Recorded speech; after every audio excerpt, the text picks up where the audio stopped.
Bypassing water softener is easy and you should do it for outdoor work like car washing where soft water isn't needed, for routine maintenance, when a softener is facing problems like it's leaking. But what bypass actually do? Simple. It puts your water softener outside of your home's water supply system, so the supply water won't flow through your water softener. Before starting the bypass mode, you must locate the bypass in the water softener. There are 3 types of valves softeners usually come with. Let's discuss each one of them in detail. Number 1. Water softener button bypass valve. The bypass is located either on the side or the top of your unit in the button bypass valve.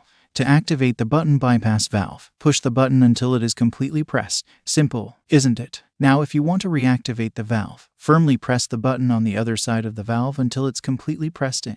This is how you can again enjoy the benefits of soft water. Number 2. Water softener lever bypass valve. In the lever bypass, the bypass is located on or near your water softening unit. To activate the lever bypass valve, follow the arrows on the valve and move the lever from left to right.